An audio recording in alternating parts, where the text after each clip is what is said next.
মেহেদী হাসান মিরাজের দল এবার নামছে ওয়ানডে সিরিজে আফগানিস্তানের বিপক্ষে আত্মবিশ্বাস নিয়ে। ২০২৭ ওয়ানডে বিশ্বকাপকে সামনে রেখে এই সিরিজের গুরুত্ব অনেক। একদিকে যেমন বিশ্বকাপের সরাসরি টিকিটের লড়াই, অন্যদিকে র্যাঙ্কিংয়ে নিজেদের অবস্থান মজবুত করার চ্যালেঞ্জ। সেই লক্ষ্যে যেতে হলে বাংলাদেশ কি পারবে টি-20-র পর এবার ওয়ানডেতে হোয়াইট ওয়াশ করতে?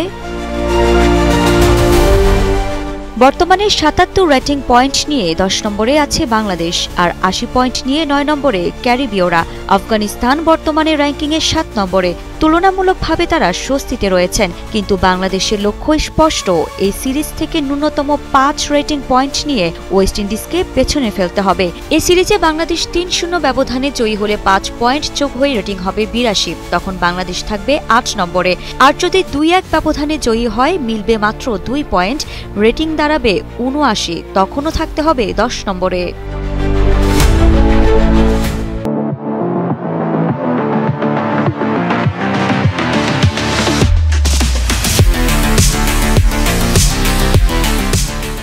তবে বাংলাদেশ চাইবে আগে ভাগে চাপ কমাতে, কারণ এই সিরিজের পরেই ঘরের মাঠে ওয়েস্ট ইন্ডিজের মুখোমুখি হবে তারা।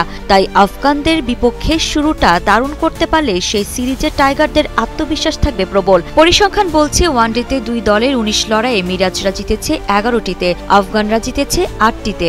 এমনকি সর্বশেষ সিরিজেও সংযুক্ত আরব আমিরাত থেকে ট্রফি নিয়ে ফিরেছিল বাংলাদেশ। যদিও এবার কিছুটা বিরতির পর ওয়ানডে মঞ্চে ফিরছে মিরাজরা। শেষ ম্যাচ খেলেছিল ৩ মাস আগে। টি-20 সিরিজের পর জাকের আলী জানিয়েছেন, এসব নিয়ে না ভেবে নিজেদের প্রস্তুতিতেই জোর দিয়েছেন ক্রিকেটাররা।